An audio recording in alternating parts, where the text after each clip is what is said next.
দর্শক শুভেচ্ছা। আমরা এইখানে একটি রিক্সা দেখতে পাচ্ছি, রিক্সাওয়ালা ভাইকে দেখতে পাচ্ছি। ওনার নাম রমজান আলী।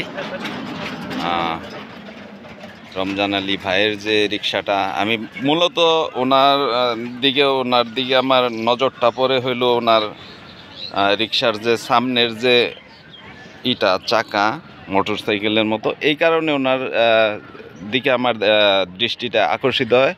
কিন্তু ওনার কাছে এসে আমি যে জিনিসটা দেখতে পারলাম আপনাদের দেখাচ্ছি। আমি একটু খেয়াল করুন দর্শক, উনি যে বসে আছেন ওনার পাগুলা আমি দেখাচ্ছি।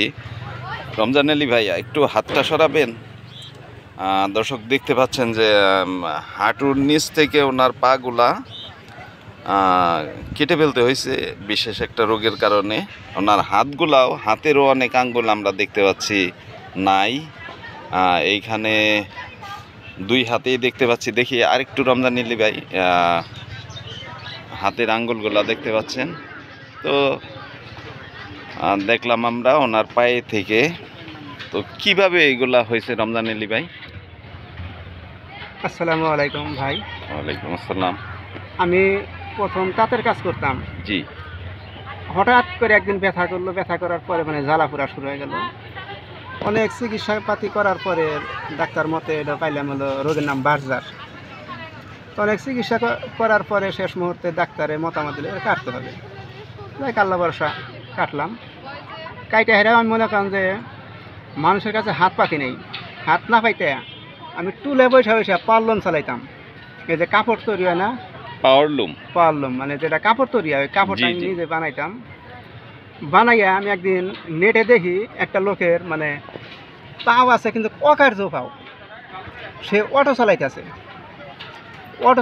তে ওটা দেখে আমার মনে একটা উৎসাহ জাগলো। তাঁতের পরিস্থিতি বর্তমান ভালো না। তো বউ পোলানে করলাম আমাকে একটা গাড়ি কিনে দে। দূর, তোমার গাড়ি কিনা, তুমি গাড়ি চালান পারবো নাকি? বললাম দে, না চালান পারি, চালা দিবি, সমস্যা নেই।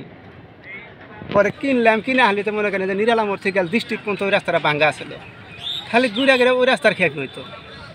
তো রাত্রে খালি হুইয়া আল্লাহ আল্লাহ করতাম। আল্লাহ ওহান যদি কালে কই যে পারবো না, তাহলে বফলা হয়তো দুইটা কথা কব রাগ করবো। গরিব মানুষ তো আমরা বেচলে তো অনেক ঠেলত যাবো। পরে হুইয়া খেলে আল্লাহ করছে, আল্লাহ কী করবো, এটা বাতো দেখার না, একটা রাস্তা দেখা যাও।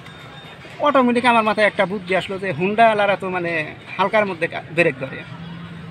তো এই জিনিস আমার মাথায় ঢোকার পরে আমি টাঙ্গাইল শহরে মনে করেন কোনো গ্যারেজ খোঁজা বাদ দিই নেই।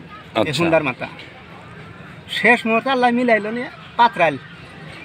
এই যে হুন্ডার যে মাথায় এই জিনিসটা, রিক্সার মাথায় এই জিনিসটা পাত্রা এক সাংবাদিক আছে, হে গাড়িটা ছিল ঠিক করবার নিকে। ঠিক করবার দেখলি হে একটা উন্নত একটা গাড়ি পাইছে, কিনছে। জি। পরে মেয়ে গাড়ি বললো যে, বললাম যে ভাই আমাকে একটা হুন্ডার মাথা দেন আগে। পরে গাড়ি তাহলে এই মাথাটা নিতে পারবেন।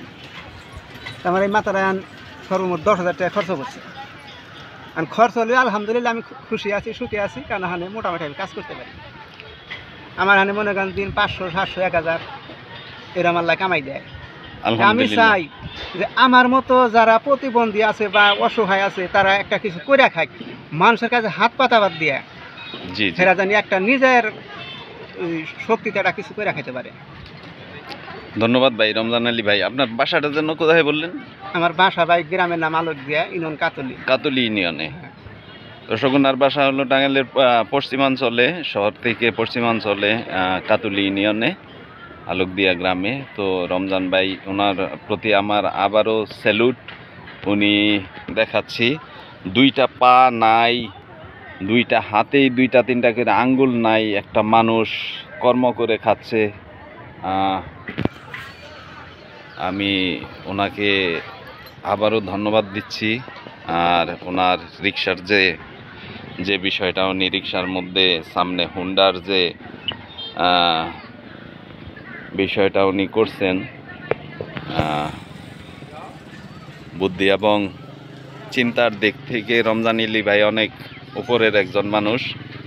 সে তার কাজের সুবিধার্থে এখানে মোটর সাইকেলের মতো করে নিছে রিক্সার সামনেটা। আর চিন্তার দিক থেকে উনি অবশ্যই একজন সম্মানিত মানুষ। যারা অকারণে হাত পাতার অভ্যাস, যদি এরকম কিছু মানুষ হয়তো ভিডিওটা দেখে ওনাকে দেখে শিখতে পারবে। তো দর্শক, যারা টাঙ্গাইলে আছেন, যারা টাঙ্গাইলের মানুষ, ওনার রিক্সায় উঠলে দামাদামি করবেন না বা ওনাকে একটু সহযোগিতার দৃষ্টিতেই দেখবেন। রমজানুল ভাই ভালো থাকবেন, হ্যাঁ, দোয়া করবেন আমাদের জন্য, আপনার জন্য দোয়া রইল। আল্লাহ যেন আপনাকে সুস্থ রাখে, আল্লাহর কাছে সুস্থ কামনা করি। আচ্ছা, ভালো থাকবেন দর্শক।